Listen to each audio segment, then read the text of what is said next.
had spin-glows on the Do you have a couch. Sharpie? Misty River. Marlon, do you have a Sharpie over there? Toss. What's up, everybody? He wants to black out these wings. Yeah, I want to color these. Oh, goodness. We're live. Doing it live. We're live. We're live. Oh, here's the ball. Got Big Blair Johnson in the house. Why do you always call me that? Because your last name's Johnson. I'm over here. Big Blair. Mr. Johnson's in the house. Got Steel Obsession in the house. Marlon's in the house. Clint's in the house. Black Marlar wing. I'll show you. Todd, my wife, and I went fishing with Blair this last fall. We really had a great time fishing with Blair. Yeah. Jim, are you cheating on me, bro? What's going on, Jim? Jim, come on. You better not have made him banana bread, too. Did they make you banana bread? I don't think they did. I got banana bread once from them. Frickin' Judy better not have made banana bread. She made banana bread for me once. We had a great talk What's up, man? at What's up, Blue Brad? Creek while they were waiting for you to get there as well this year, I think. I was there on time. They were there early. You don't even try me on that, bro. Don't even try. I was like, don't that. worry, he'll be here. I will be here exactly when I said it here, not a minute before, guaranteed. Not a minute before. He's coming, guys. Shut up. I do have room for you, though. Oh, my God. Trying to poach my clients right after that. Thanks, Blair. This is the last week you guys will ever see Blair. No, I'm kidding. What's up? What's up? Let's see here. The Clint Show. Let's go. That's right. What's up from Grants Pass? You guys know the drill. Let us know where you're tuning in from. Tell us where you're tuning in from. We're going to be talking some summer Chinook, anchoring, targeting all the species because we've got some openers coming up. But for those of you guys not on the Columbia River system, there should be some good stuff in here tonight to talk about too. Whiteboard's probably going to come out talking about some rigs. I got lots of examples. That is going to be on the docket for tonight. Even though you're still killing springers, aren't you, Jason? Yes. Yes, I am with these things, too. What are those things in your hand? Little spinning gloves? Spinning gloves, I yeah. don't believe you. Spinning gloves have never killed a springer, ever. Ever. And we're giving some away. They don't work. Ever. And we're going to give some away, guys. We've got some prize packs coming up. Let's see. What's up from Corvallis? Watching from work. Cheers. I stay fishing. Salem, Brush Prairie. Liked and shared. Yes, you guys be sure to share this out. Hit the groups up. Send it out. We're going to talk some. We got some good giveaways. We got some good announcements. Some pretty cool announcements. Yeah. Coming up here in just a few minutes. Also, huge shout out to, of course, Stevens Marine for sponsoring this live feed. As always, any boat problems, issues, new motor boat purchases, any of the above, hit up the local experts at Stevens Marine. As always, just pros in and out. They'll get you tuned up. No messing around there. No, Did you say motorboat? Messing around. What? Yeah, you got to fix your motorboat. You got to fix your motorboat? You can go there to Stevens Marine. They'll fix your motorboat for you. Excuse me, one more time there, boy? Gosh, you guys are awful. Todd's from Forest Grove. Yeah, Todd, sorry we didn't go fishing this weekend. I just did not feel like fishing in 20-mile-an-hour winds. And from some of the reports, I'm glad we didn't go. Moving on, Bellingham, Washington. That sounds like some Mount tough Vernon. fishing. Yes. Yo from Capilano. Dallas. Dallas. I was right, Dallas. Dallas, Jim. Duh. I should know where you're from. Vancouver, Washington. Says Sherry. Yeah. Vancouver. Yep. Nice tourney with Clint Cam. You guys look so friendly on Outdoor GPS. What is he talking about? I wasn't on Outdoor GPS. Our picture was. Sound like You posted it to Outdoor GPS? Nice. Nobody gives a rip about bass, Clint. Seemed like he was calling you something there. Nobody gives a rip about bass. Let's be real. Should we do a bass live feed, guys? I got guys that want to come in and do it. We're going to do it 1 week when we have absolutely nothing else to talk about. What about bass live feed on the water? That we need to do. Done that. We honestly, yeah. Yeah, but you didn't catch a bass when you did it. Yeah, we did. Okay, we're doing it next week. Hey, Hey, we should do it. we gotta get an Oh. Elon Musk RV. or Yeah, the whatever. problem is, does anybody want to sponsor the Starlink subscription for the RV so we can actually just get good connection out there? Because every time we go live on the water, the connection sucks. Unless we're like in Astoria, right in Astoria. Yeah. Oregon side. Like the only way. Yeah, we go to the Washington side, it sucks then too.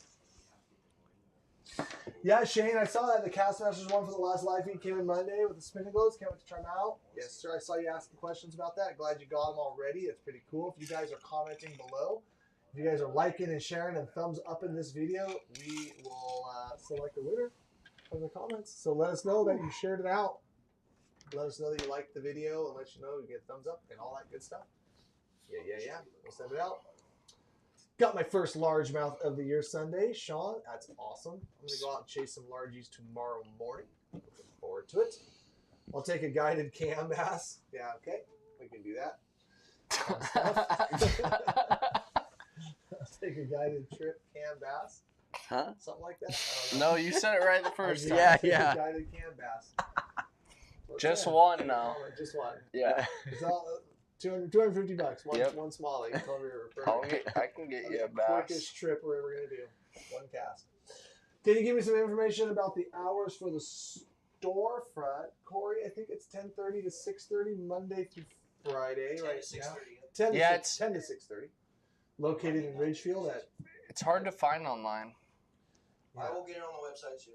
Yep, Silas says the smallmouth bass bite is hot around Tri-Cities. That's good to hear. Figured it should be. Turn the volume up. I know we're probably good here. As far as I see the bars. I think we're good, Clint. Turn your volume up. Yeah. Clean your speaker out. Test. It's not us, it's you. Test. Turn Cameron's mic back on. Yeah. It was on. I turned it on. He was doing this last week too. Stand by. Sean, what up, dude? It's on. Mic's right here. Cole, what's going on? Did I drop the mic? Did I miss the mic? Boys and gals. Can you hear What's me up? now? He goes, LOL, it's maxed out. It's maxed. Well, You all don't want to hear what I got to say. B-Max said it's maxed out. Say it with your chest. What Speak did up. that one chick say about Springer's limit? The freaking. Oh, maxing out. You got it. She's like, when are we gonna max out? I'm like, max out on Springer's what? He's like, max out? Like, you mean limit out? It was a good time. You know, the fishing was lame. That's better. Okay. All right. Ben says better. Sweet. Gotcha. Any Columbia? Yeah, Brett. updates? Columbia updates are going to be. It's open this weekend for salmon. There's guys catching steel, and that's what we're talking about tonight. That is what we're Dakota, talking what about. is up, my dude? Kokanee Been a fishing next while. weekend on Mount Hood, says Air Jumper. 3,000 a day over Lower Granite. It's been great. Yeah, I've heard that upper spring Chinook fishery has been freaking on fire, Galen. Glad that we let some by for you guys. We're always accused of not letting enough by. Apparently, we let too many by this year. Weird. Maybe next We can year- never do it right. Maybe next year, right? We No. either kill too many or we don't kill Stupid enough. West Siders. Yeah. Yeah, damn West Siders. You know. Yeah. You know how it is. Let's see here. Hoping Drano will be open on the 1st. I think it. Yeah, don't waste your I think time. It will be. Yeah, it will be open. open. You, it's Jason. I know. We kind of. Yeah, nobody likes me. We all say the same What's thing. up, AJ? Any more Clint rants coming? Oh no, we try to keep him contained. He's like the spider monkey or tiger or That triggered was- squirrel or something. That was a one-time deal when everyone was gone. He said that was a one-time deal. That was a when one-time, everybody was once a gone. year appearance. I got a mic. I was here for You're gonna it. see a lot of Clint. I'm not gonna spill any beans. We're gonna see a lot of Clint real soon. I bumped into I'm someone in excited the store about it. afterwards that were like, "Why didn't you tell the whole story?" I'm like, it wasn't. Are we I gonna f- say more? That's not me I saying. felt like you did tell the whole story. Not quite, no. Which We're one? up north, Marlon. Which Yeah. one? How was the air show, Clint? Yeah. There's fish, but not crazy bite right now. Cam is definitely a spider monkey. Sure. I'm hoping that the Snake River has salmon. It will be my first time fishing this river. Shane, I think you've got some good things going on there. Yeah. Lewiston, Idaho. Yeah, don't let the cat out of the bag, guys. It's only all across the state feeds and the state department announcements and stuff that I haven't seen across the board. Yeah. Yeah. All right, guys. So with that said, a couple things. Be sure to like, share this out. Again, thumbs up the video, all that stuff. You know, I always kind of do this at the end of the live feed, but first things first, do you got any spring Chinook openings or summer Steelhead openings in the next little bit? I do have some summer steelhead openings actually on the weekends too. I'm gonna do a lot more weekends in the summertime.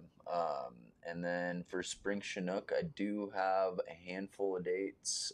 First week of June. You were filming with Marlon today because I had to cut some of those fish up for the smoker, so I actually saw the fish, guys. Yeah, Yeah. yeah. There, we ended up hunting a couple up this morning. We had to work for them, but they're there. Still good. Yeah. So There's should be a couple more good weeks of fishing, I would think. There we go. What Yeah. about you, Blair? Yeah, I have some Summer Chinook dates open. We're talking about tonight. I believe it opens the 12th and closes the 19th. It should be good. Yeah. So I still have, I Well, think, it's open this Memorial Day weekend too, but you'd say you'd rather wait, or are you going to go this weekend? I think I'm just going to go barbecue and hang out at your house this weekend. Take a breather. Yeah. Take a Yeah, there's going to be some shenanigans this weekend because I took it off before they announced our opener. Yeah, I'll text you guys the address. let's knock this stuff off right now. Yeah. There might not be enough. But no, I do have Yeah. I think 3 days open for the Summer King season on the Columbia. Should be a blast, and we might even get a steelhead or a sockeye in the mix. So. Yeah, that's right. Yeah, I don't know. Probably a pretty good chance at that. And Yeah, I would say. maybe somebody fire this up for me. I don't believe sockeye is going to be open until June 16th. Is there any? Maybe Clint, you can pull this up for me. I probably should know. You should probably know for tonight. See if sockeye opens up on that June 12th date, or if it still is held to the 16th for me, real quick. But yeah, guys, lots of good opportunities there. And even if sockeye's not open that 12th through the 15th, that's also, I believe it's time for us to. That's when I'd rather summer Chinook fish. With the low waters we're seeing, we're going to talk a lot about tonight. But I think it's time to jump on that. So if you guys hit up Blair, hit up Jason for some trips. I'm going to do kokanee the next 3 weeks. I've already got a bunch of dates planned, and I was set for that before we decided to open up for salmon. So if you guys want to kokanee fish, hit me up. Another huge announcement. Hear it here first. Boom. June 6th, we are going to do our first summer bash at Bob's Nice. Sporting Goods. Sweet. Yep. And depending on the conditions and depending on what's going on, we're going to be talking all things summer. Sockeye, bank fishing, some trolling. Jordan's probably going to do some tributary summer steelhead stuff. You guys, if you haven't been to one of our bashes, I suggest you get there early, show up early at Bob's. Mhm. Time's probably going to be 6 o'clock. Yeah. That's right. Every bash that you guys attend, you're going to be able to raffle, get a raffle ticket, and be entered to win a Clackacraft drift boat. Straight up, Dang. freaking full drift boat. So yeah, that you can enter for that, guys. Also, there'll be tons of other prizes, cool giveaways, some pizza. You guys, if you haven't been to a bash, I suggest you come. If you've been, then you guys know the drill. It'll be a good time as always. It's always fun to go out there and meet you guys, hang out for the evening, talk fishing. We do a little shopping at Bob's too. So it's a great venue. Looking forward to that. So, don't know exactly the exact subjects, but we will be there on June 6th. Pretty easy to spend some money up at Bob's. Oh yeah, I've always told Matt Schlecht, who's the owner, that I'm putting his kids through college. So, it is the way it is. Yeah. It is what it is. They put good fishing gear in there, and you end up buying it. So yeah, Brandon, I guide in June, Washington. can kids win? I think kids can enter for the raffle. What do you think, Marlon? Kids can kids enter that raffle? I'm entering. I know there was something. They have to be 18. That's right. Yeah, I remember we had that at the Puyallup Bash. We had to So no, Ben, you cannot bring your 25 children. He's got Big twins. He's got twins. Oh yeah, he would be He the guy would that'd be walk the one. 8 of his kids right in and Oh give them all a my ticket. God. Give them all a ticket. Nope, sorry, Ben. I One should've ticket known for that you to and one ask. ticket for Annalie, and that's it. Yep. Love your videos. Got me into trout and salmon fishing. Awesome. 𝗛𝗘𝗟𝗪. Love the name. Hey, it's his name. I just said it online. It's all good. Appreciate you watching. Todd says the bashes are fun. Any east side bashes in the future? We're gonna get out a little more east, like East Portland, pretty soon.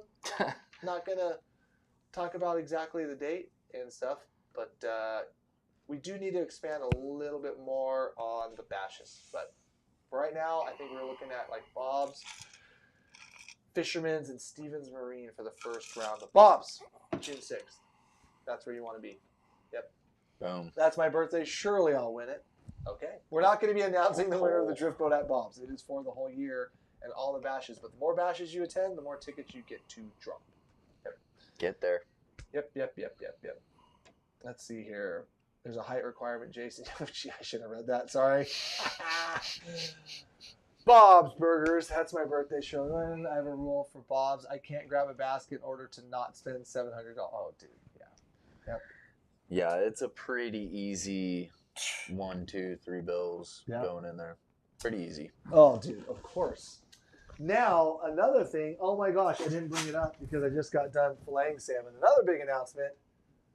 What a rookie. I know. I think I would have known how to do this by now. Do you want to do it? No. I'm losing my voice. That like 10-mile tournament tore me up, man. Like, I don't want to do it anymore. All right. June 30th is the summer drop. We're gonna have all addicted, exclusive apparel, exclusive products, custom paint jobs, a lot of other items that I think are still somewhat in the works, but we're not gonna announce here, right, Marlon? Some of the custom stuff that's potentially coming out. It's going to be cool, but one thing that is going to be included on the summer drop There's more custom lures on this drop than we've ever put out. More custom lures on this drop than has ever gone out. Dang. On June 30th. That's a Other lot. thing that I'm is excited going to about be that. launched on June 30th is the Advantage fillet knife. That is the date. We've settled on it. Everything looks like it's a go. That is going to drop on June 30th. As you know, extremely limited. 200 for the first round. Something tells me on June. Well, is it June 31st or July 1st? June does not have 31. Yeah, so on July 1st, something tells me we'll be putting another order in for the fillet knives. Yes, Todd. Todd already asked fillet knife.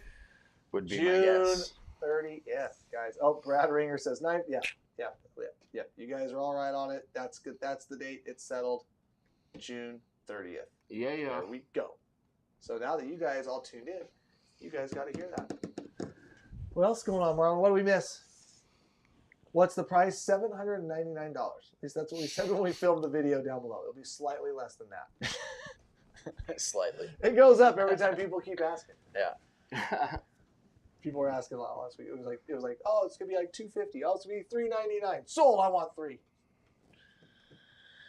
Yeah, it's gonna be nice to have. I'll say that. I mean, when I filleted those fish when we did the fillet on the live feed, I was like scared.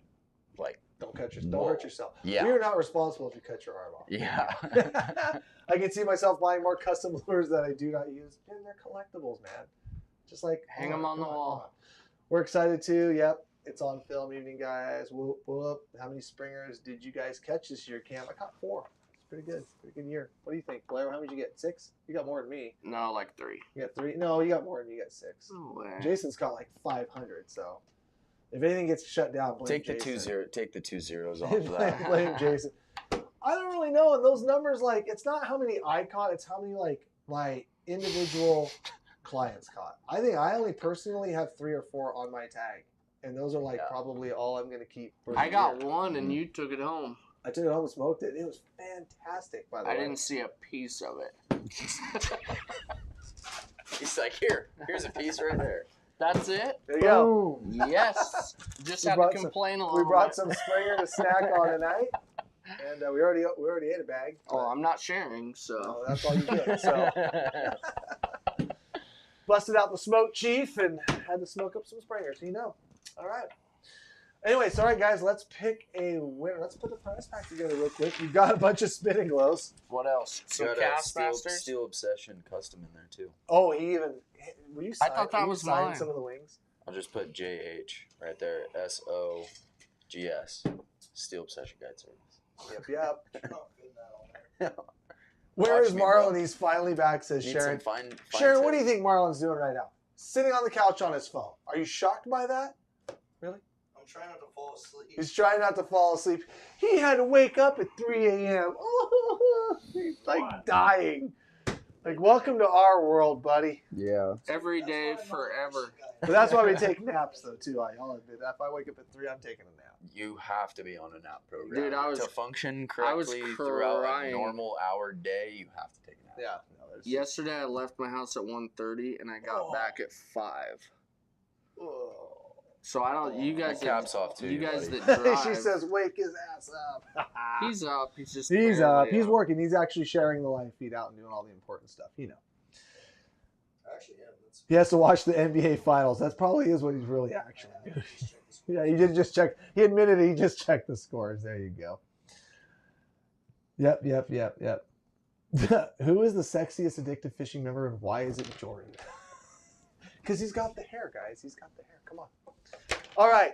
Let's. We got to do a price pack. We got to. We got. Yeah, why would it be Jordan? That's That's She what he asked- said. she That's asked what a he said. I question don't and freaking then- know. And then answered it, I guess. I mean, I'm here just to catch and kill fish, but whatever. Let's see here. We got some KO Wobbler spoons. Mm. Some little Cleos. You know, it's summertime, man. You can catch. Can you catch We've steelhead? got a couple different sizes too. We've got a half. Yeah, and we're gonna do a 3/4. Hold on. That's a really big little Cleo. I feel like that needs to 3/4. Holy jeez. No, 1 1/4 ounce. I've never seen that.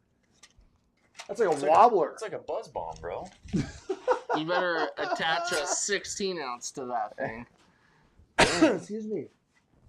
Let's do a couple smaller little summer steelhead action. You got some plunking, Ooh. got some casting, and then you got some swinging spoons. Boom. That's a heck of a price pack, I'd guys. say so. Side cam, boom. Look at that. Hopefully you guys are commenting a lot because every time you comment, look at that price tag, including Jason's phone right there. Just kidding. All right, 4 lures and some spinning gulls. We're hooking it up tonight. Bam. We're hooking it up tonight. Who's it gonna be? Look at the treble hook on that thing. Yeah. That's me. I feel like I couldn't even put that on a that's a quick one-off. fish. That's gotta be a one-off. Freaking. that has got to be for like northern pike or something. I don't know. Big and mean. What do you think? I bet you could get Need a couple a northern brand new pikes, yeah. summer steelhead to eat it. I bet you could. I could catch one on it. I accidentally caught a in summer the steelhead Columbia? on a spinnerbait. Last No. time Marlon and I went Oh, I and bet fished you some could bass swing that in in the Columbia. I know, but Steelhead I bet I Lake. could get one in the he kept having Sure, to steelhead sure. come up and Some chase and current. grab those spinnerbaits. They just like a those big mean spinnerbaits. buck. I need spoons, solid pack. I would agree. I could use that. Cameron, hand out the farm. You know. There it is. You know.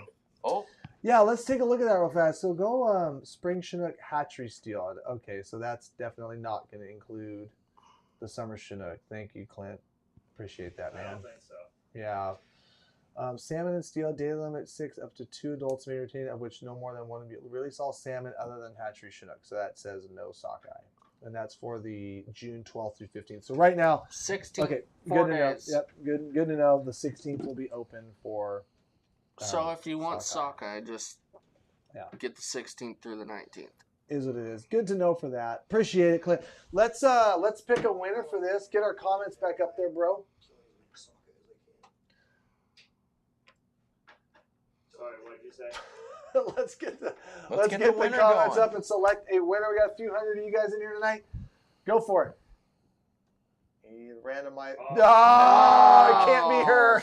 It can't be her. That Sharon. is funny. It picked Sharon. Sharon, It's straight up picked Sharon. Nope. She does not get to win. spoons. Yes. Bam. Jared Sowell. Jared. Well, you got yourself Sowell. some spoons, Yeah, bud. she says spoons, yeah. Well, guess what? Spoons, yeah, bud. If you Yeah, email bud. orders at Addicted.Fishing, say you won the first prize pack for tonight. And we're going to hook up all the spinning glows. Sharon's going to be And pissed the she spoons. missed out on all this. I these know, goods Sharon, over what are here. we going to do? What are we gonna Sorry, do with Sharon. this? Sorry, Sharon. Family members need not apply, I guess. That was funny. That was a straight pick, too, bro. Set this right here. You need that? Nope. Yeah. I do not. I like the tactical for heavier than 12. Tacticale. I'll talk about it later. So, All right. let's see. So, Summer Chinook. Summer Advisor. Summer Let's Chinook. see, yeah. Summer Chinook questions, guys, comments, anything like that. The random scrollerizer. Oh, I kind of like that. Low hole I like Clint. that. I like that. Share no, low hole Clint. Thanks, guys. Yep, awesome, Jared. Congratulations. We will do another prize pack here towards the end of the thing. Let's see here. Contact Jared. The comma randomizer. Sure. What's the weekend fish plan? What is the weekend fish plan? Memorial Day weekend. Columbia River is open for Summer Chinook. I'm going to kill a bunch of beverages. That's my plan. Nice, Man, you are dude. really like Sick. banking on this like barbecuing on Memorial Day weekend. I'm You've excited been looking about forward to this for weeks. it. Been grinding. Dude, I'm a bastard. awesome, man. I didn't know, that's kind of the problem when the state does these openers. Like, it's really hard to schedule. So I told my wife, I was like, you know what, I'm going to take the weekend off. We're going to do some fun fishing. I think we're supposed to get some nicer weather Sunday, Monday. Yeah. What about you? What are you going to do? Kill more Chinooks? Yeah, I'm going to go Poor try and Chinook. kill some more springers on Saturday. Why don't you just give them a break, Jason? Sorry. Give 'em a break. They're not here all the time. So when they are here, you got to take advantage of it. So definitely I'll be out there Saturday. and probably next week, a couple different days. I think he's gonna take my boat out. I might end up taking Marlins out into the Columbia. We'll see what's up. Do some messing around out there. Plunkers got more than the boats last weekend. You know, Well, plunking is really effective, and we're gonna do. I think in the next week we're gonna talk plunking, guys. We're gonna do full plunking setup. We'll talk about scents in a minute. I'll scroll up real fast. Any recommendations on where to fish in West Washington? Yeah, call these two guys. They'll tell you, and they'll take you too. For sure. I will We're take gonna be you. talking more big water anchor fishing, but a lot of this anchor fishing stuff you can't actually apply into the trips. We're gonna talk about shotgun rigs tonight. I'm just gonna say it. So sorry, guys. Our all Coors Light hatchery. Our what? All Coors Light. Oh, just fish me 503. That's what you call it. They all die. They all get dewatered. That's for sure. James Blando, hit me up, man. Got plenty of dates open for summers. Jim, you're not gonna cheat with Jason on me as you did with Blair. Jim, we're gonna talk about that. That was by your allowance. You were bass fishing. Is that one of your dudes? Yeah. It was apparently not. Like whatever. You know what? You and Judy can just go fishing with Jason. Because if she's watching this right now, she knows that I called her Judy. It's freaking over. That's what I. That's what Oh, I. That's. I thought that okay, was her okay. name. I have. I Been, called her It Judy. is. Oh, dude, I called her that all day, and then I heard the story later on. Yep. One of those 3 o'clock in the morning. I called her Judy. I've been fishing with her for All day. years. I was I like, just Judy, said Judy real. for some dumb reason. And never let me live it down. She played along with it pretty well. Plunking takes the cake a lot of the time, says Jared, and I agree. I mean, whenever you have an opportunity to fish 3 lures or 3 baits on 1 rod, yeah, you're probably getting a little more accuracy by volume, which is why the crappier fishermen have to go to the bank. We just need to put all those lures on and just get lucky. No, I'm kidding. I'm only saying that because Marlon's in the room and he loves plunking triple wobblers. No, it's effective, no doubt. Snot phased. No, he doesn't listen to anything I say. It doesn't matter. Yeah, so either way, guys, yeah, we're going to talk a lot about plunking. We'll do all that good stuff. Going right now. Jason, why you got to be sitting when the other dudes are just standing? Come on, man. It's not like. Come on. It's not like. It's not that bad. I'll stand up for you guys. There Come you go. on. Yeah. No, nothing will be as bad. What's as the best way when to target Jared was in here. tributary springers? Salmon roe, beads, salmon roe with live sand shrimp. All of the above. All right, which one's the Let's best? talk about it. If you had to pick one. No, we're going to talk, Salmon roe, anchor beads, fishing, salmon roe, summer live Chinook. sand shrimp. but people are asking. If I had to pick out of those 3, I would pick a salmon or the salmon roe with the live sand shrimp. Springers and tributaries Hard to tend to be really aggressive bait eaters. So Yeah. however you can present a chunk of meat to them, whether it's all those different fishes, anchovies, herring, mackerel, sardine chunks, sand shrimp, prawn, coon shrimp, eggs, All of the above. all of the above. Yeah. They do like to eat meat. So absolutely. Yep. Short Kings, yeah. What is your favorite way to fish summer Chinook and summer steelhead? Jim, we're going to talk about that. I've got my favorite way. I'm sure Blair has his favorite way, and Jason has his. So we're going to talk about that right Mike asked about smaller. now. We're just answering some of these good questions from you guys. Where's it at? Where's it at? What are you looking for? What are you looking for? My favorite way to fish for summers. I'm For gonna summer Chinook? let Yeah. him know that you're gonna do this for me. What is it? I can't even see it. Jury duty. No. Hang 'em high, every one of Can't them. do it, but I got a volunteer who said he'd fill in for me. Yeah, hang 'em high. That's what I'm going to do. Walk right in there and walk right out. What's up, I'm gonna Nikki? write a letter and just tell him. Congratulations, new 20-foot pretty red Alumaweld. Wait, what was Awesome. that? Ooh. So we got to watch out for the new red aluminum runner. I got it. Yep. Watch out, here she comes. Whoa. I bet we'll see him out there. Later. There, dude. How to fish for summers versus winter. I mean, you guys, we're talking summer tributary stuff. But for summers, let's talk about summers versus winters on the Columbia. Would you do anything different? No. Right now? No. No, it's kind of funny because, we want to keep this a little bit more about anchor fishing, guys. We are going to talk about some tributary summer steelhead stuff just in the next couple weeks. But I figured we'd talk about the anchoring tonight.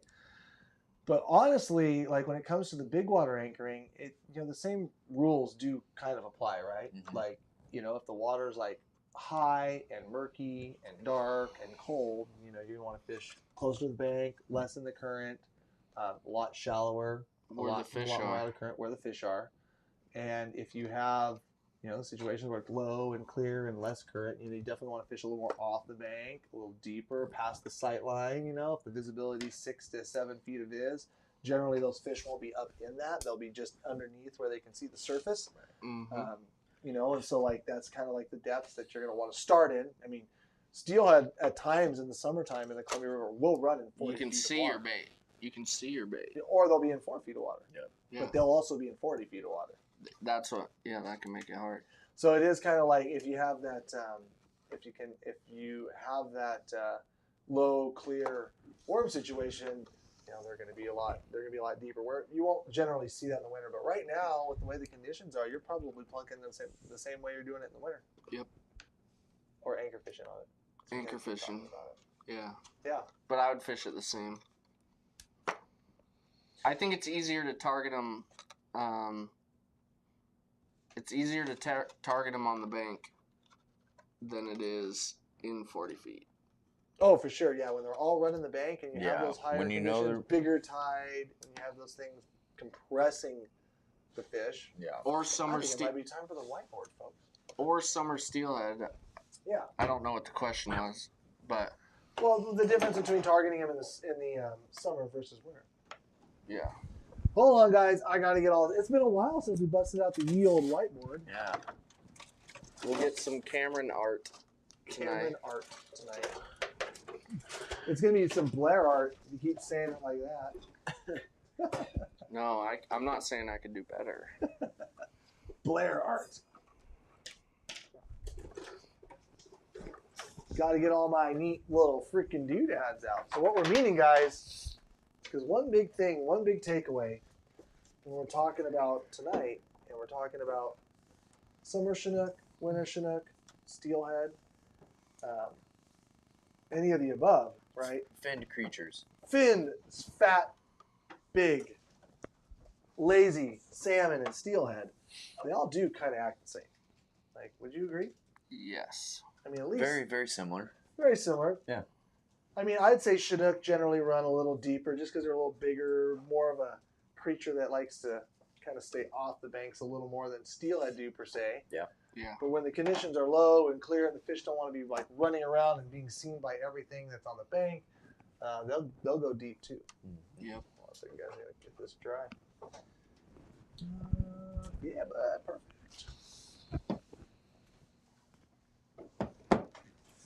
Yeah, buddy.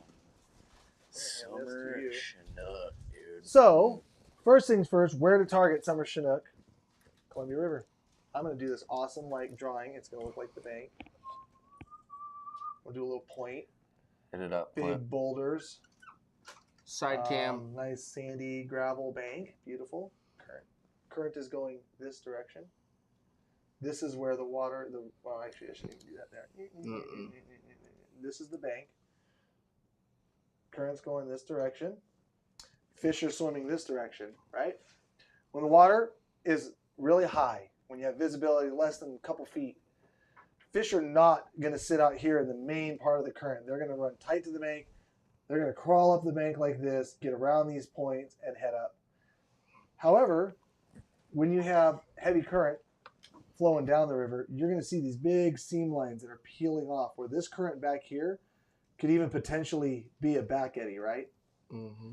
So when you have that high current, these fish are going to shotgun through these areas because there's nothing pushing them along the bank until they get to this point right smack dab here.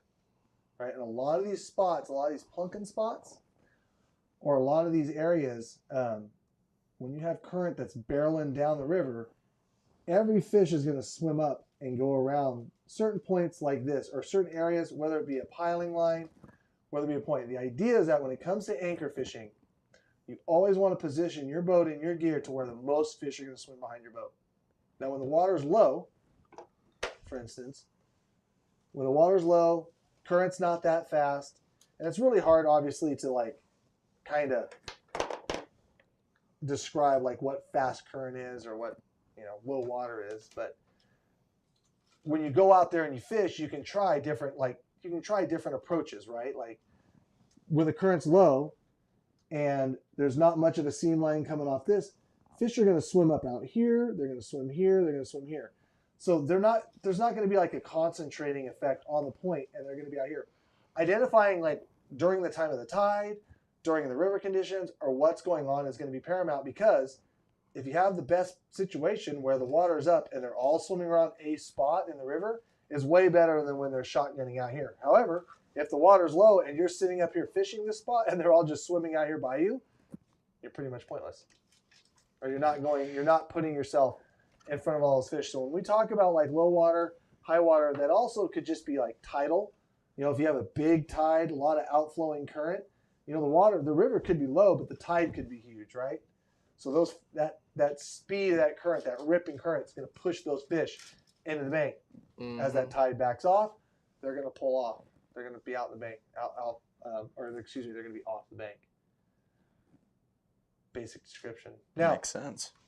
The other scenario that you'll end up to is when you don't have a point, and you guys are going to have these banks where they're just clean gravel, clean bank. There's no concentrating, you know, effect where that point's going to like funnel them around or anything. You just have a nice clean bank.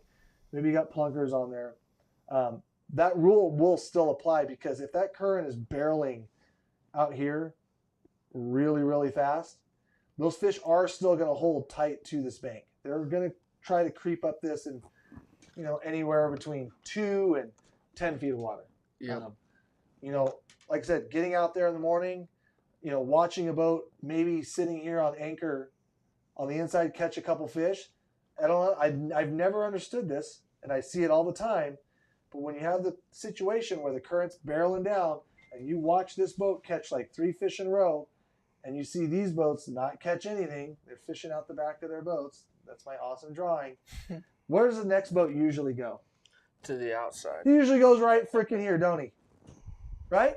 It's crazy to me. Oops, sorry. The fish aren't running out here. They're running in there. But just because you see the guy catching the fish in here, you think that that's going to be the spot. And then the next boat will stack in here. Or the bank guys that keep chucking their gear as far as they can. Oh, or the bank guy that's sitting here going like, hey, this is the bank. You have the whole river to fish. Even though you were there first, I think I own it. I'm going to cast out here. Yeah. See that all the time too. Identifying which approach to have with the current and how fast it does change. It's, you know, if you're in the lower Columbia, it's going to change every 6 hours. Like whether that tide's barreling out. Sometimes every couple, right? Like every couple hours, right?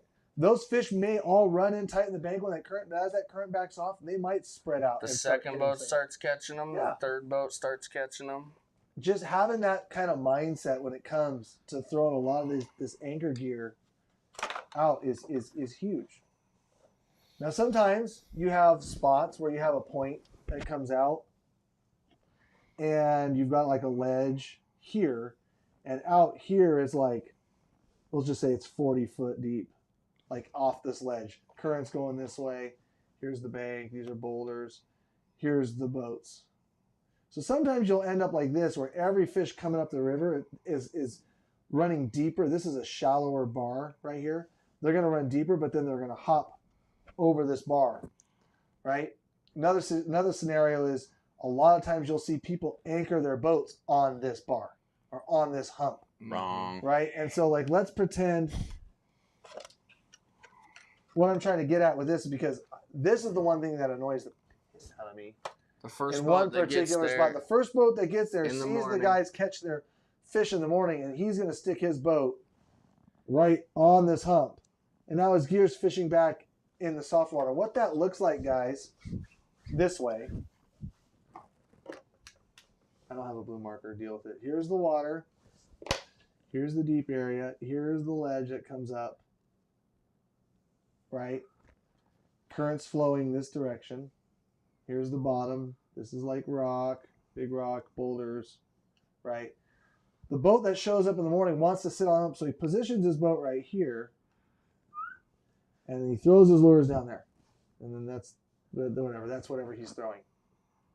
The problem with that situation is these fish that are coming, the current is coming over this ledge. And you have a lot of top current, but down here, you don't know what's going on, right? Those fish are not getting compressed to the bottom.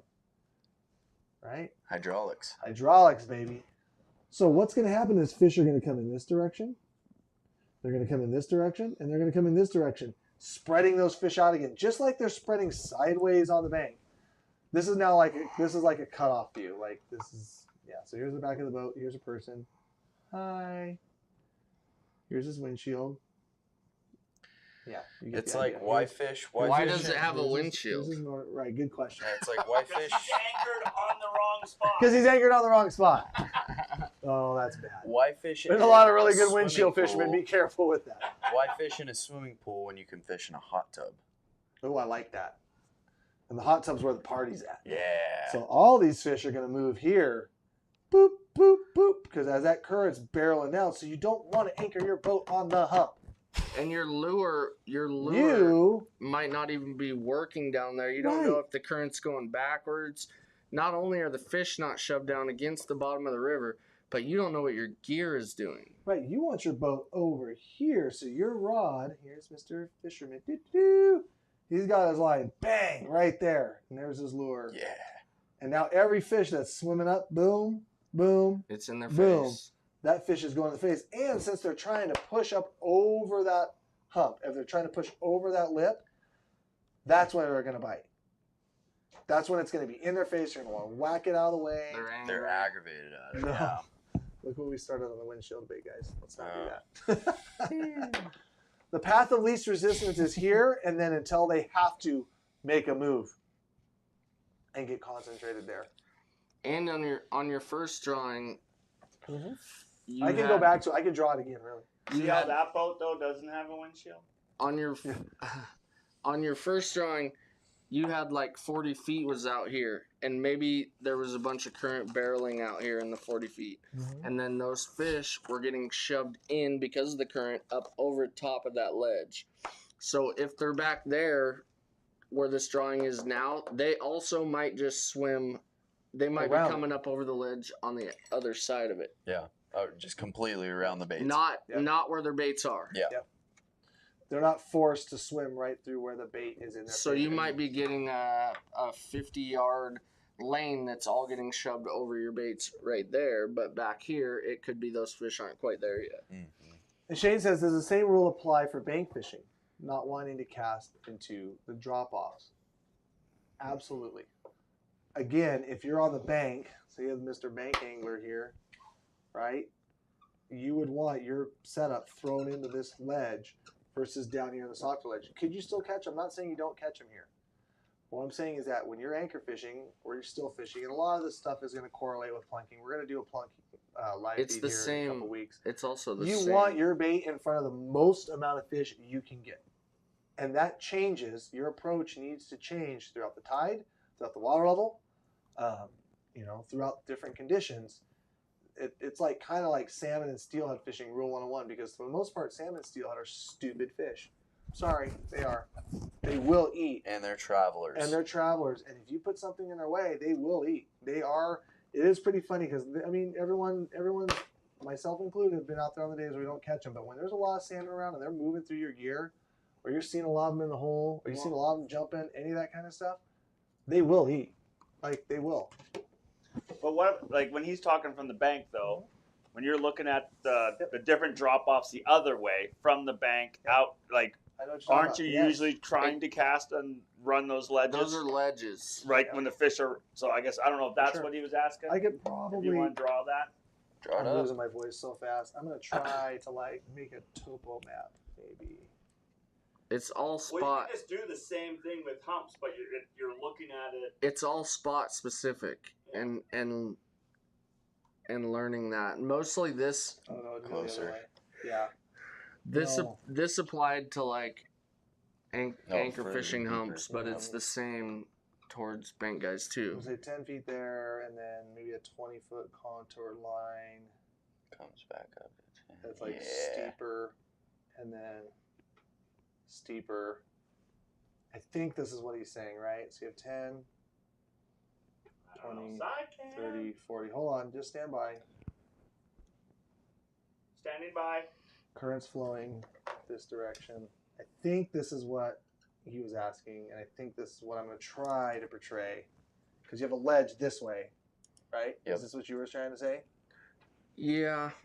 So here's the other part of this. So, and this also applies for anchor fishing for a boat, because we're gonna keep tying it into anchor fishing, but we'll try to answer the question. If you have fish running in 20 feet of water and you have a nice steep ledge off the guy's plunking his bait, right? Boom, 20 feet. If the fish are running in 20 feet and you have a nice drop, it's not a drop off, but it's just kind of a flat area here. Those fish, if they want to run between 15 and 25 feet, they can run here, they can run here, they can run here, they can run here. If they want to run in 20 feet up here because the current, they're only going to run here. So I think it is important to be paying attention to like where you're trying to fish when it comes to these steeper ledges. You know, that's why when we talk about plunking or when we're talking about anchor fishing too, I'll draw a little boat right here so you guys get the idea, like where you're trying to fish. Versus, like I said, if you want to try to fish a boat here, these are my boats. It's my boats today. You guys get the idea. I would rather be this guy. Yeah. I would rather be this guy here. I mean, I hope you guys can kind of see this. How much anchor time are you guys willing to? Oh, we don't. But plunking, Plunking I, and anchor fishing are the same damn thing. yeah, and what I feel like the guy was confused on is sometimes we want our bait to get. Does that make sense? Yeah, this is what I'm kind of drawing here. I Yeah. think. Yeah. But I think that's just another way, like, to me, I think that makes a little more sense, Yeah, if right? yeah, Like, this is, we'll just say that's 10, 20, 30, 40, yeah. But what this is, this could be like here, and then this would be, the spots would be wider. And so what I'm saying is that you have a concentrating effect with depth too. And so if all the fish are running 20 foot, if you have a spot where that 20 foot is thinner than wider, It's narrow. you're better off. yeah, It's no, narrowing. I got you. Thinner than wider. But But aren't people pool, also hot like tub.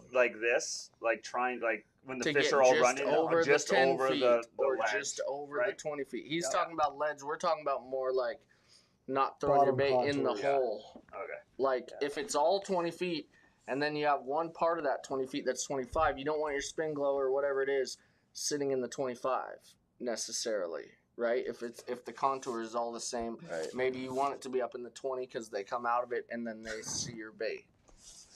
Does having a windshield affect the position of where to be? We gotta let the windshield. Yeah, you got to thing be out in go. 65 feet of water only. But okay, just kidding. The other thing that I'll show here,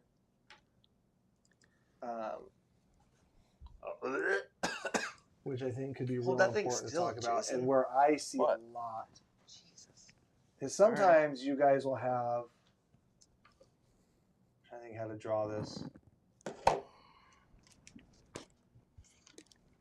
Oh, I guess I'll draw it from that angle again. Happy fisherman, boat, bank. Yeah, you'd have like 10, 20, and then like 30 out here. So you have a big flat in the middle. So what this would look like, there's the water. This bank just comes down fast and flattens out. And this is 20 feet. This is 30 feet. So you guys can, I don't know, that's probably a little more confusing. Sometimes you'll find these areas that like drop off really fast and then turn into a big wide flat. And like I said, this is the scenario I think we're going to see a lot more of just because the water is a little lower. In these situations, you can have boats that are going to like line up and they're all essentially fishing the same depth, and then those fish are just shotgunning across the whole flat. Again, if the water's not super fast and super high and pushing them all into this zone here, like you can end up with a lot of these. But like I said, every spot you go to, every time of tide, every water level, every water clarity, it's going to be different. I really like, to me, that's kind of like the most important thing with anchor fishing. Like, I don't really care what you use, honestly. Like, put a coon shrimp down this time of year. You're going to catch summer steelhead. You're going to catch summer chinook and sockeye, right?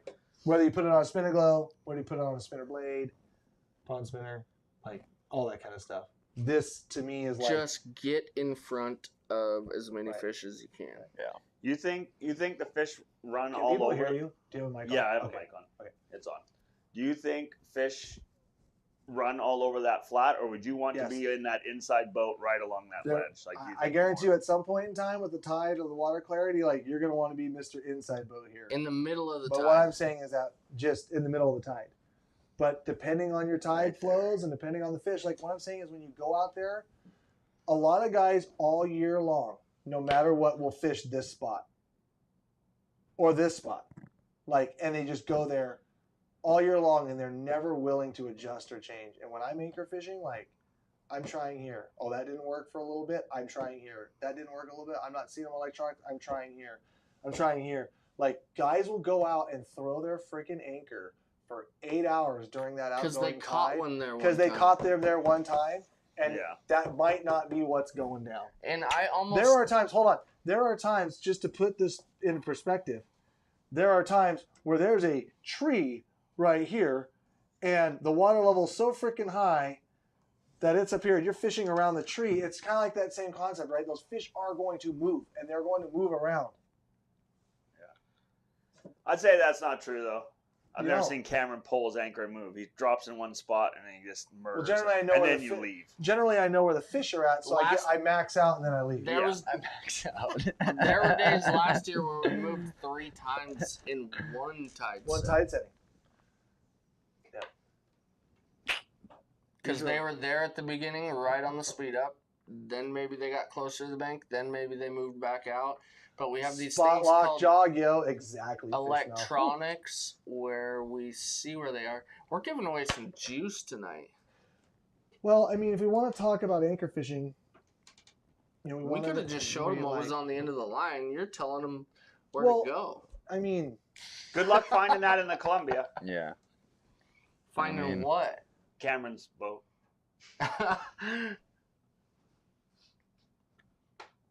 yeah. So this guy says, Lost Boy says, so fish the top of the ledges where the river narrows because the fish are forced in that path rather than trying to cover bank to bank on the deep flats. This one is what I'd call a deeper flat. If the fish are running on the deep flat, cover it. If you find 5 guys fishing this deep flat and no one's catching stuff, you might want to be the guy that decides to try and hear. I'm literally saying just adjust your approach all the time to anchor fishing. Jake agrees. or Lots of black fishing. juice. Lots of juice. Yeah.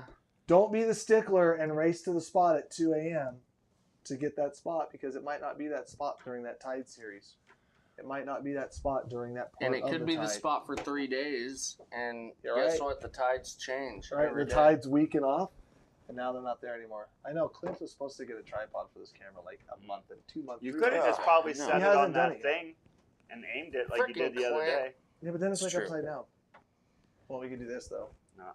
Yeah, see? Not my fault you guys can't figure it out. Sorry. Well, we thought we had There, a watch. producer. Fishing guides, not producers. That would have worked. That would have worked perfect. Oh my Wait, gosh. and then way more steady than Jason. Hey, like, it's not our shaking job. it all over the Oh, news. Sorry, thanks, I was- Clint. Appreciate it. Yep. Yep, you're welcome. Appreciate it, buddy. How would Where you- would Bob Lazar fish? Shut up. Spot lock or anchor. So a lot of times, guys, I do utilize the Minn Kota Tarova technology in spot lock. I love spot lock. It is the best thing since ever. That motor fell off my boat tomorrow, I'd buy another Minn Kota and I'd put it right on my boat and I'd call it a day. However, when I'm anchor fishing, you know, sometimes the current's barreling down, tides are running hard. A lot of times I will just throw an anchor because it is just, I can just throw an anchor and call it good. A lot of the areas that I'm fishing in too, I'm not worried about losing said anchor. You know, I'm fishing kind of shallow. It's not like when I'm Sandy. fishing like up in for sturgeon in 120-foot holes and I'm sending my anchor down into like Lord knows what. Into the depths. Into the depths, maybe to get it back. I'm not worrying about that so much in, you know, 10, 20, 30 feet, Summer Chinook water. And there's no current up there. Yeah, the current's just a little more chill. So I think when the current's barreling, I mean, spot lock would be great. You know, maybe you go out there and you want, I mean, if you want to use your spot lock, do it all day long. But I'm just saying, like, maybe you use it and then you find the fish, you move a couple times, find some fish to play on, throw your anchor for a couple hours, let the tide And change, or let it see what Usually happens. when it's ripping, we have to run. You have to use your kicker, or else you're. Yeah, that's the other thing. Like, so what Blair's saying is that the current's barreling really hard and you're just trying to spot lock in one spot instead of letting that motor run at like 70, 80, 90, 10, you know, 100% power to hold you there. you turn your kicker on, leave it in a stagnant position in forward gear, and then take some pressure off of that kicker, and then your Terova would only run at like 20 or 30%. You get a lot more battery life, less wear and tear on the kick on the spot lock. So there's definitely. But you might not want to be running your kicker and throwing your plugs or whatever you're running right behind your boat. Yeah. If you're worried about scaring fish. If you're fishing really tight to the boat, because there are times, guys, where the current is pushing the fish into so shallow water. It's only pushing fish even like full Chinook in like 2 to 3 feet of water. Mm. Like it happens. If you have a big enough funnel and a fast enough funnel for current, like that's what they're doing. Especially if you see 25 boats out there anchored in 15 feet of water not catching crap or not seeing anything on the finder. Oh, let's see here. Great tips. Thanks for sharing. What's your favorite lure for angler fishing? Yeah, so we're gonna talk a couple diagrams here. Use the other boats around you. If you're fishing in an area where there's boats, keep an eye out. Like your electronics and Use your eyes. How far they have come is huge in finding fish, but fishermen are going to tell you a lot. Jim said when we were out with Cameron this last January, you know where we were at, the current was ripping hard. No, the wind was ripping hard. Yeah. The current was not. The current wasn't that seem bad. Like the current was ripping. It was more the wind just freaking smoking. That was called an east wind. That was called an east wind, and it sucked. But I'm glad we only had to deal with it for like an hour, and then we basically went to the backwoods bar and had to sit there for 2 hours. Yeah, the fishing was terrible. Yeah, I was out there way longer than you. Well, that's because you didn't listen. Sucks to suck. Weird, huh? No, that wasn't me. That was you Rob. know what happens when you listen to me. That was Rob. Oh boy, here we go. It's getting deep. Did y'all wear your knee boots? Okay. Let's talk about some lures, you guys. So one thing, about the boat that we're going to be able to fish. One thing about the boat is we can use a couple different lures. Now you can do these same techniques for plunking rigs, but generally they're not near as effective as just running like 3 spinning glows or 3 wobblers or spin and glow and a plug setup. We're going to talk about that stuff later with a very specific rig. Out of the boat, there's a couple things we're going to want to utilize to keep our leads from snagging up out of the rocks. A couple things we want to utilize because we like to be like the bank fishermen, they can use 3 lures per rod. There's a couple ways from the boat that we can utilize 2 lures and actually fish them fairly effectively. The other little advantage about the boat fishing is that we can fish some of those really, really fast current spots and not have to use 8, 10, 12 ounces of lead or like 20 ounces of lead holding triple wobblers down to the bottom. We can use jet divers. Yes. We can use stuff like that. We can use other like lures, other lures and divers too. So that's what I want to talk about next. So I brought a whole bunch of goodies. I would have to say my favorite is the jumbos. You like the jumbo? I like the jumbos. Jumbo jet with the jumbo jet back with the quick fish. Yeah. But 14, like what 93% of people are going to be using is a plug and lead, right? Like plug and lead. Let's do the diagram to show the plug and the lead. Some of those have been chewed on. I mean, there's some that are really big. I don't know if this is my. That's a good one. I think these are my number ones. Oh, this is my number one, but I repainted it. I actually put see how I chewed the paint off and then I put new paint on it, but then I ruined the hooks. We're gonna get all nerdy with plugs here, like this one. Did I repaint that one? Oh, I totally repainted that one. Yeah, that one I repainted. Yep, that's a good one. Whoa. Not really, but then when there's just that much paint missing, so that's why these hooks are off, because I repainted them and I didn't anchor fish at all last year for them, so I didn't even put the hooks back on them. You did anchor fish, you just didn't use them. Oh yeah, we use them with sockeye. Yeah. More bait. Yeah, see some of these actual colors. I'm gonna see my custom colors actually like kill. And kill. Yeah. All right, let's talk about anchoring basic with a plug and talk a little bit about more like where we actually want that plug, end bed plug. I'm gonna do an awesome drawing. Here we go, boat. Happy fisherman.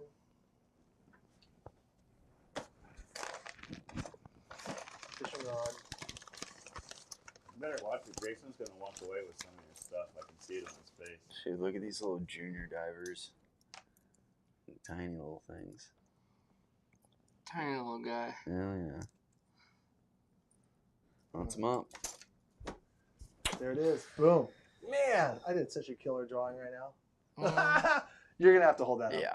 Clint's idea is stupid. So dumb. We need a tripod. That was a dumb idea, Clint. We have a tripod. Okay. Fishing anywhere between 5 and 50 feet of water. This is the setup that you're going to be wanting to looking for when you're anchor fishing with a Brad's Killer Fish or a mag lip. We're going to talk about the ways you're going to rig those a little differently from the boat. However, with a Brad's Killer Fish, generally what I like is 2 foot of line there, 4 foot of line there. The reason why is you got a little diving action on that plug. You want that plug down in Mr. Fish's face. Hold on. Do do do do do. Doo-doo. Happy fish. Boom. Maybe a little bit. That's a sockeye. It's not as big. Yeah. Oh, I unplugged it. I failed. Jeez. Well, you know, Clint failed us. Clint has failed us.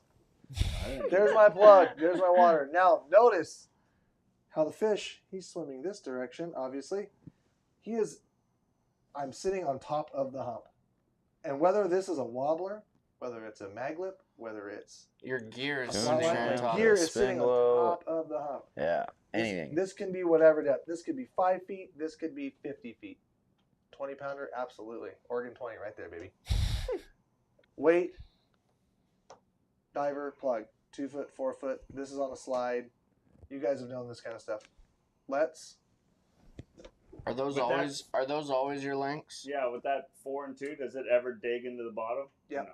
It does touch bottom a little bit. You'll watch that ride go do-do-do-do-do-do-do. Do-do-do-do-do-do. I would rather have it down a little bit too low than up above them. Because if this plug is riding up here, there's the plug, whatever, the weight, the rod, that fish is never seeing that. So generally, I mean, we're talking a 2 foot dropper, 2 foot right there, and a 4 foot lead. You still have some dive action from this plug, and that is staying down in their face. Is that a goldfish? Just wondering. Shut up. Now, the other way you can fish this, so like let's say this. Okay, I'm going to get rid of this. You guys, lead, 2 foot dropper, 4 foot dropper. Pretty generic. Now, bust out one of those jet divers there. Let's say you're fishing in just the nastiest rock, jagged, craggy. What's wrong? Nothing. Oh, why you guys all... Black ones don't work, only the blue ones. Oh gosh, this is not Oregon City. Shut up. It's the dumbest thing in the world, but people do it. Jet diver. What's this little doodad? So, whether this is 10 or 50 feet, what I've found is that if I'm going to use a jet diver, what this jet diver does is it adds some buoyancy, but it also dives this lure down. So what this setup is going to look like is you're going to have your lure out here, and you're going to put this on about a 6 to 12 inch dropper. So a really short dropper to the jet diver, which is totally backwards, but whatever, to your lure. And the advantage of using this guy here, right, is that if you're in those real rocky areas, real ledgy areas, where every time you cast that lead out, if you let that lead sit on bottom, you lose it. You're going to be way better off filling this jet diver. Because what this jet diver does is as the current pulls on it, it pulls that bait down, hits the rocks, and keeps it down in the length. So, What's your lengths on that? so what I like to do is I like to do about a foot dropper on this guy, and then about a 4 foot leader, 4 to 5 foot leader. So I'll just say 4 to 5 Sliding. and 1. Sliding. Fixed or sliding. Yep, Sliding. And the reason why, and so what these guys are, there's a couple advantages to using the jet divers. One is that they're going to hunt where the current's at. So if that current's pulling really hard over this ledge or over this hump, that jet diver is going to be pulling down, because the more current that pulls on that, the deeper that thing is going to get driven into the bottom. So to me, it's almost like if the current's kind of soft and it rises up a little bit, I bet those fish are doing the same, right? Yeah. But if that current's barreling into it and it's being pulled down, it's going to be hunting where the fish are going to be running. Obviously, it's not going to get snagged in the rocks as well or as much. But the other thing you can do is let's say I'm out here and I'm fishing. I'm just jotting some numbers. Let's say this is 12 foot deep, right? And these are 40 to 50 foot jet divers, guys. Again, with using a big lure like a Brad's Killerfish KF14, KF15, with using the jet diver, I'd rather have more to make sure that my bait is down in front of them than less. It's kind of like what we talk about when we're like sturgeon fishing lead or anything, or like with 360s. Like I would rather make sure that I'm using a little more of whatever I'm using to make sure I'm in those fish's way than not. Because if I'm only using like a 20 foot or a 10 foot jet diver, the little ones, I could be up here versus down where the fish are going to be at, right? So 50 foot jet diver, way to go. Jumbos. Jumbo! And we're not worried about scared fish. Not worried about scared fish. The fish are coming at the lure from this direction. They're not seeing And you're fishing the a jet plug diver, anyway. which begs the question, why in Oregon City, when the visibility is like 2 or 3 feet, you have to have a blue jet diver and not a black one? I've never understood. And what's crazy is I've done it and I've seen it. Like, it's like, shit, if you don't use that blue jet diver.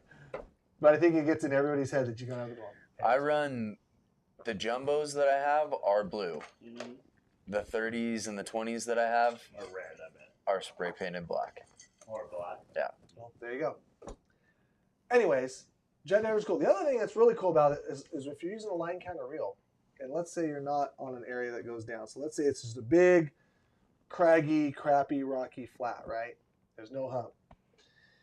I can run this at 40 on one of my rods for a little while, let it hunt, let it fish, and then like, oh, it's been out there for 20 minutes, no bites.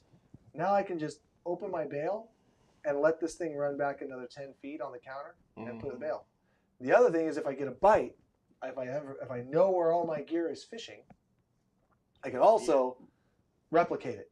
Because there may be something down here. There may be like a little bigger rock that sticks up that the fish want to move around one way or the other. And again, understanding like if I'm getting bit at a spot, it could be there could be some kind of funnel point under the water that I don't know about. But I've had times where I've been backing jet divers down in some of these flats, down 40, 50, 110 feet. Doesn't matter. It does not matter. They'll swim. They'll swim. What's the minimum?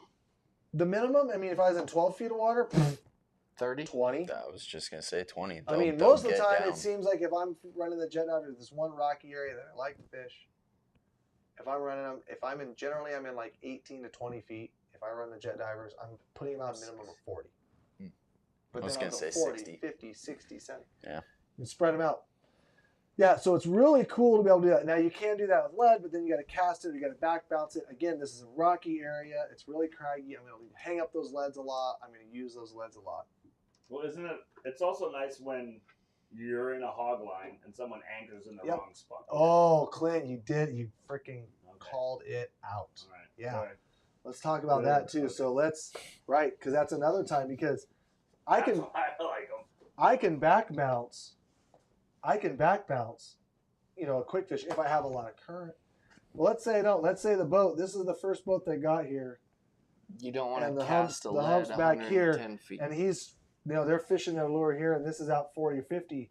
If I'm running that jet diver, I can let it go out to like 110 feet and actually get back on that ledge with this guy instead of casting or trying to back bounce my lead up that hill, which a lot of times back bouncing up an incline is usually a recipe for snagging or having issues. The nice thing about these things too is when you're letting them out, they float like this. So you can see always be them on the surface, and you floating can and locate, okay, that's where I want them to drop, and then boom, suck them down to the bottom. Yeah, so that's the other thing. When you guys are deploying this gear too, Jason, is a good freaking awesome point, is I generally don't put tension on them. When I'm telling my guys to let them out, I want to see these things bobbing on the surface with the lure right above it, bobbing until they get back, until they hit the number, click the bail, and then shoop, these things will immediately dive down and lock into where they're going to go. Line counter reels are really going to help you. Yeah. Again, another time when line counter reels are going to do it. Yeah. Jet divers. So show this bag real quick because I've got just tons of Yes. Goodies. jet divers. Now that's jet diving with like a plug, guys. Now I've got tons. This is just kind of where I just throw them all. Anyways, they make different sizes for like some of the smaller stuff. But when I find myself in the Columbia, unless I'm fishing like 5 feet or less, and we'll talk about that in a minute. Because there are times where I'm even getting shallower and shallower, like over a tributary. I may want to use these guys just because sometimes jet divers will hang up in the rocks too.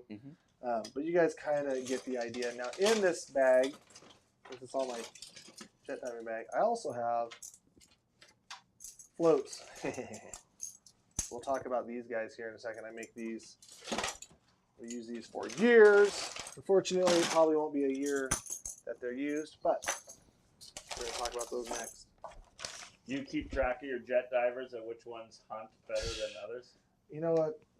Yes and no. Like, I've heard that, jet divers are like killer fish and some work better than others and stuff, and maybe, but you ever pay attention to the wear on like the bottom, like wear even? Absolutely. You can see like some of these are all like rounded. Jason. Yeah. Rounded off in there, so you know they're digging down. Make sure your leads always stay attached to you. Some of them, like the leads, fall out, and then you have to take a piece of pencil lead and reweight them. And I think once they get out of the 40s, they don't. Yeah, like right there, boom. There's one. Yeah, you want to make sure you have that lead. I think that just keeps that just at a little more of a steeper dive angle to make sure it's pumping down. So like sometimes the leads fall out of them. Just glue them back in. It's not tough, but having a little extra on there is good. So talk about this stupid little bobber contraction, because one thing that I like to do, whether I'm an anchor or whether I am using whether I'm using lead or the bobber, is I'll have the bottom here. We'll just do a lead ball up to a spreader, and we're going to call this 12 inches to my little spreader bar, and then I'm going to have this little contraption here, which is a float, and then I'm going to come back to a prawn spinner, which I'm not even going to attempt to draw, but that's what it looks like. So whenever I'm using something that's not buoyant, because sometimes I do believe that when you guys are anchor fishing, a lot of times spinner blades will work better than a spinning glow. I've seen it a lot, especially for Chinook. I'm not going to argue how many Chinook get killed on freaking spinning glows, like, because it's thousands upon thousands upon thousands. Probably more Chinook probably die on spinning glows than on anything else. However, when I'm in like fast current and I'm using some, and I can have that extra vibration from a 3.5 spinner on the front of there, or a small spinner blade in front of there, like, I use it. Smokes them. This float, what this does is if the current's pulling hard and the current's rushing through this gear, it's going to level out this float, even with my dropper and my weight that's holding it to the bottom, keeping that off the bottom, right? Because this doesn't have any buoyancy. It's keeping it down. I could use a shorter leader, but I just like to have like a 5-6 foot leader. If the current backs off, this guy's going to float up. And again, it's going to keep, so if this guy comes up, it's going to keep that bait from getting down on the bottom and either getting tore up by trash fish, catching weeds, catching clamshells, or anything like that. I also use this for summer Chinook for when I have to put a herring or an anchovy back there. It's one of my favorite freaking setups to run a live bait something behind the boat that does not have buoyancy. If I'm using a spin and glow, well, fish bait, whatever. Anchovy, herring, a cut plug. I love having this insurance policy on here because without this guy in the middle here, right? If I'm using a herring and you kind of flip it out there, you back bounce it, and the current doesn't pick it up, it can lay that herring down the bottom, and there's not enough to lift it up. I always have something lifting it up. I use a big spin glow. Big spin glow body. I know I got it in there. Right there. Yeah. Right, yeah, that's the biggest. Depends on how much current you have. Actually, I got the buoyant setup right there. So these I was attaching. These are just little bumpers that I've made with a spinning glow body. And then behind here, behind this bead chain, I'd have about 18 inches or so. So this would be like where the little spinning glow body would sit, the bead chain off of it. That goes to the main. And then this would be my cut plug herring or my anchovy. Cut plug herring. Oh, come on, man. Nailed it. Nailed it. So what are the lengths on that? About 2 feet for that guy, and then maybe about another 2 and 2, like 2 and 2. in the middle. You just want that in the middle because I want this to provide buoyancy. Now, I don't know if this is going to happen this year, with the water temperatures and the currents and kind of what we're kind of experiencing right now with the water flows. This is generally really effective. A prawn spinner. Prawn spinner, absolutely. We might not see herring or anchovy, but someone said literally just landed a springer right now. Sick, Willie. Nice work. And your other one. Hey, did you get it out of your backyard, bro? I need to come bobber fish that before Jason gets to it tomorrow. Thanks. That other one, are you doing the same lengths with that other float and the wire? Yeah. 2 and 2. Yeah. Yeah, So 2 and 2. 4 foot total. I don't want to just have put it too in the much middle. because I don't want to have this to be. I don't want this to be like 4 or 5 foot and have that thing like hang way, way, way up. I want that guy right down there. because you get it. It'll make Why it. using a float I don't know instead? if we, And that's a good question. Why using a float instead of a slightly longer dropper? So let's say I move this dropper to say 3 foot, right? If the current's pushing fast, well then, even if this is angled back a bit, it's still going to be like 2.5 foot, off the bottom. Everything's being pulled tight and straight. What the float does is it gives me an insurance policy because if the current's running hard, right, and the fish are running bellies in the dirt, a foot off the bottom, within a foot of the bottom, that's where I want my bait. I can use now the 1 foot dropper and then have a little extra buoyancy to where if the current's not pulling as hard or if I'm getting a boil or the current's not running steady through a spot, that buoyancy will lift that bait up, then pin it down where if the current's barreling hard, if the current's pushing hard, that's going to string out and flat out and my bait's going to be a foot off the bottom versus 3 feet off the bottom. If the current's pushing hard, it's not going to allow This the to float buoyancy to float up. So Correct. you're still at a foot, and then if you need the buoyancy when the current backs off, you're going to get the buoyancy. This is also, and this honestly, like I learned, I'm just going to say it, like freaking 20 years ago from some old boys fishing behind wing dams for springers. Because they'd go behind wing dams, and wing dams are definitely a softer spot. You don't have the current. But you definitely have broken kind of current where that current boils through and then shifts. And it's a real good spot. Fish funnel into there because they're getting out of that main stem current barreling. But then you got to make sure that your bait is being presented correctly and making sure that it's not laying on the bottom. So this float was huge. Like that? You can do whatever you want to. You can leave the wings on it. I just take the wings off it because I want them to eat that where my hooks are at. But I'm saying if you do it normally, that's the way you have it, versus the other way. Wait, one more time. That looks backwards to me. It is backwards. I got the thin spot forward. But that's what you would do? That's what you do? Mm-hmm. Okay. That was the question. Yeah. Either way, guys, if you're anchor fishing behind a wing dam, if you're anchor fishing on a rocky flat, utilizing jet divers, using the floats are really cool little tricks to make sure that your gear, little insurance policies, if you will, on making sure that your bait is always fishing. Because if you're sitting there on anchor, it's real easy to get complacent playing cards, taking a nap, waiting for a rod to bury. You know what I mean? And so sometimes if that cut plug's just laying on the bottom, or that prawn spinner's laying on the bottom, you might throw it out there for an hour, and you weren't fishing that whole freaking hour. That's lame. That sucks. Yeah. That is not cool. Lame. Yeah, lame. So, yeah. Any questions on the float setup? Anchoring like that? Fun bite. I think we were kind of answering them while you were going. Yeah. Yep. Old Willie. Where's Marlon? Don't He doubt went it. home. He got past his bedtime. He went to Costco. Because he woke up to... Oh, that's right. He went to Costco. That's right. Well, I was just saying he was... If he stayed awake on the drive. He had to get up early one day. I think... Yeah. So a couple things to think about anyways for anchor fishing. 8 o'clock. Yeah. I think that was a lot of info. I think we're going to save the shotgun rig for... Never. Next time. I don't even know what you're talking about. Jason's so stubborn. Never. One of these days. I think this weekend, if you guys are going to go out and you're going to do some anchor fishing, I think the water temperatures, like we talked about in the podcast, guys, I think you're still going to see a bait bite. Yeah. Easily still be a bait bite. I would recommend trying that. I think the tides, Case said the tides are really big this weekend. They are. I saw a bigger swing definitely than. Yeah, so with the bigger tides, fish a little tighter to the bank, fish a little durable bait. Awesome for anchor fishing and plunging. Yeah, and honestly, anchor fishing and with higher tides, just push them even closer and a little tighter to the bank. So a couple suggestions for all you guys going after. I'm going bass fishing all weekend. I do not give a crap about the chrome ones. I do. I like them too much. I don't even care. Jason's never caught a bass. I know. why. It's true.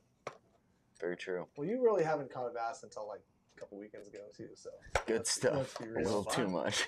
No, I've caught bass. I've caught bass fishing before that. Yeah. Big ones. A little too much. Does that yeah. count for the east side, Garrett? Couple No, people's I'm heads kind of are spinning. right now. Oh, yeah, there's so much. You know, I know the Columbia.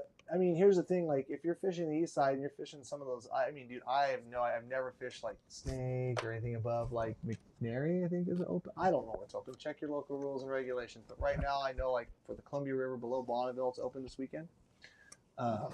You know, so I'm kind of catering a little bit to that. But whether you're fishing a tidally influenced area or up close to the dam where the current's running fast, like fish are fat and lazy. Path of least resistance. They got a long way to go. They're not going to waste their energy getting barreled by a bunch of current when they can sneak up the sides. So a couple tips and tricks and a couple ideas and thought processes on the approach to do it.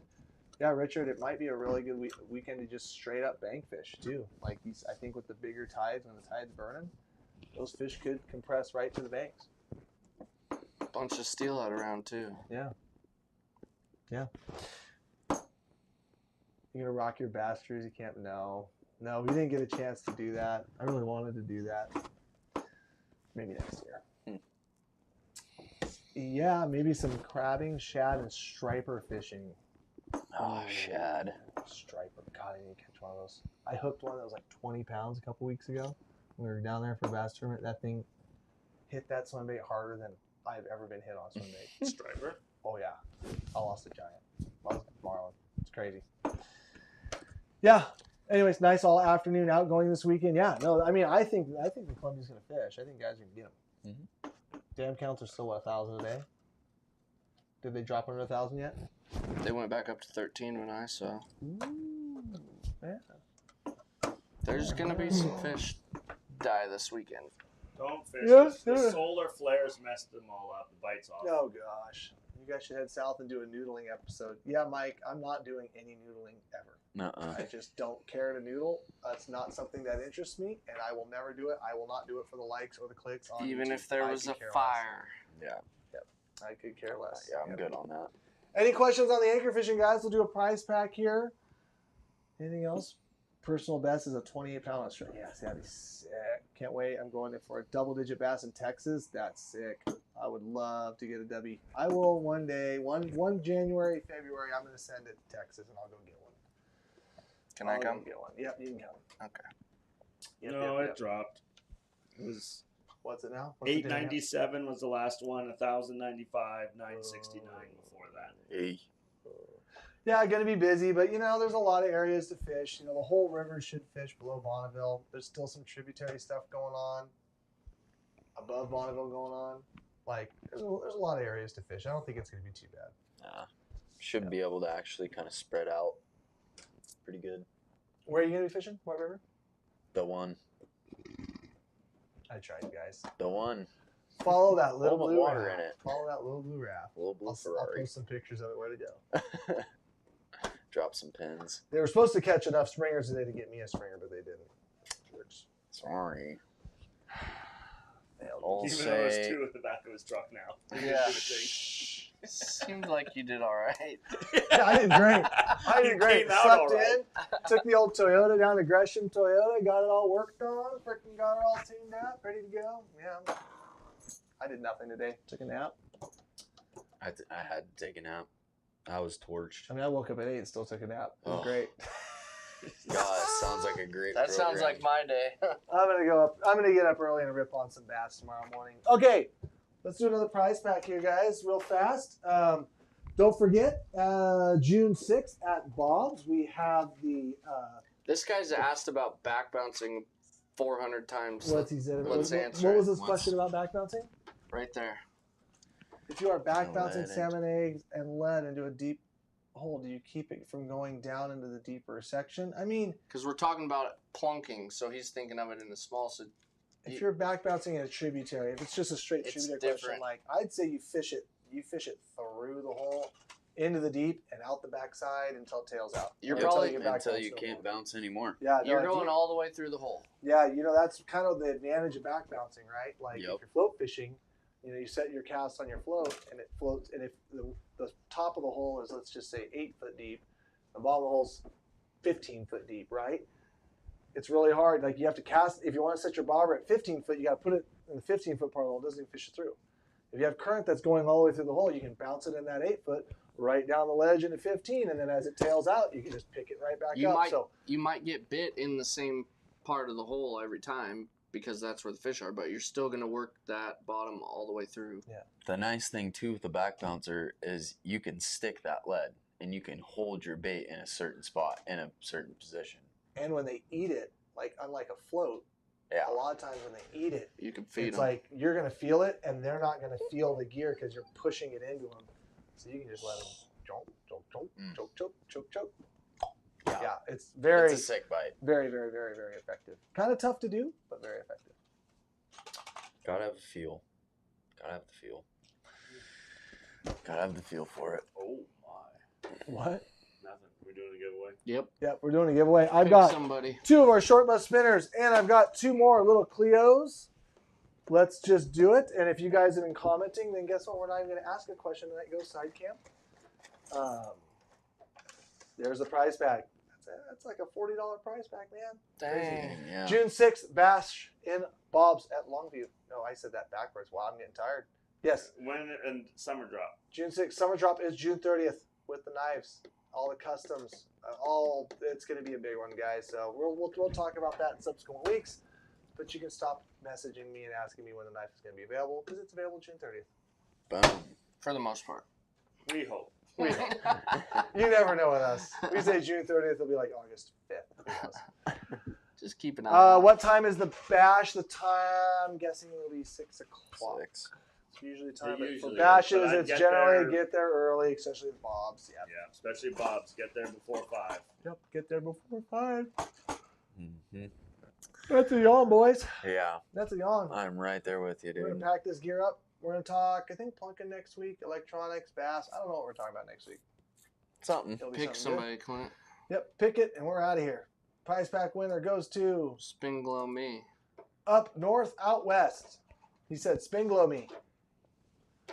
Dang Well, it, spin Maybe we'll glows, throw but you got the spinners. Yeah, we didn't throw these spin glows in There there. you go. Oh, we got you all the spinners. Oh, Blair, Hope. generous Blair, just put a handful. Yep, there you go. We got some spinning gloves for you. Email orders at You're addicted.fishing. welcome. Yep, thank Unky Blair for that. And email us at orders@addicted.fishing. Tell us you won the second prize pack. We will get that out to you. Thank you guys for tuning in.